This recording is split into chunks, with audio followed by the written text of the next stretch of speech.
2.2. So how do you become anti-fragile? So after I introduce the concept of anti-fragility of a team and why it matters, then concretely, how do you become anti-fragile? How do you develop a mindset of anti-fragility? So let me walk you through 4 steps that I believe what creates an anti-fragile team. And that's what also I want to share here about my philosophy of building teams that last in the long term. The first step is start with the why. And I have talked about it also in my previous masterclass about hiring your dream team. It is at the core of everything. And you probably have heard or known this concept from Simon Sinek, we start with the why. I strongly believe in it because it forces you to gain clarity on why you're doing what you're doing or why you're building this team. And in the context of the fragility and anti-fragility of a team, starting with the why matters because it is what will create the shared goal and shared mission inside a team. When everyone is clear about why they're here, let's say, for example, everyone in the team is committed in making an amazing game that will serve an underserved audience, something really new, exceptional that will be remembered for years.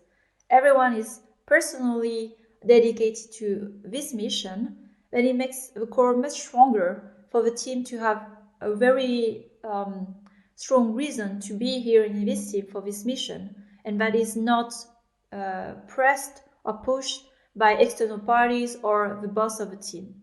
So it's really important for each individual in the team to have clarity why they join that mission, and why they care.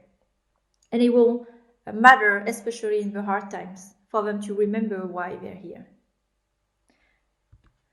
And the second step of this is developing trust, because it's at the heart of everything: conflicts, collaboration, working together, doing things together, hard times. And if you are familiar with the 4 stages of a team, this is where it matters, because in this phase of the forming and storming of a team, if you don't have a trust, it will break. And having trust in a team where everyone trusts each other, that everyone is giving their best for the mission they all care about, is very key and fundamental for a team to survive the hurdles and the storming phase. Then I will go a bit further in this masterclass in future modules. Then the third step is nurturing the growth mindset. So as I mentioned previously, in this journey of development, you will have a lot of times where as a team or personally, you feel like a failure. You made a lot of mistakes, and it will be hard to even reflect on yourself, because it's really hard to accept that you did all these mistakes. But with a growth mindset, which is a mindset really I value a lot in our team and part of our core values, is really there is no right or wrong. You are just, I would say, trying something at a certain time, but it doesn't make you wrong or right forever. And with that mentality, then you accept actually that there are a lot of things to learn, there are a lot of things you don't know, and even in a group, it's not about being the one with the best opinion or being right.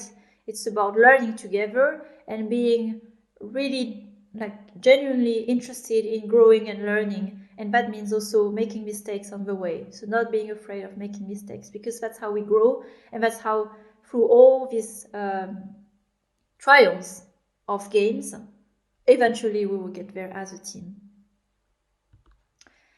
And the last is hyper clarity on the goals. So it's really important, as well as you build anti-fragility in your team, that they are always aware of where they're going, what is the priority now, what are the goals we're trying to achieve, and why. Because if people are going in different directions, then of course it makes things very complicated, and you are not all hyper-focused on the same goal. And eventually also people in the team start to disperse, because they have different sub-goals that are not anymore aligned with the big mission of the studio. So also a big responsibility here is to make sure that the team has very clear goals. So these are the 4 steps in a high level of what builds an anti-fragile team. And I will go in detail in each of these steps for you to build your anti-fragile team. See you there.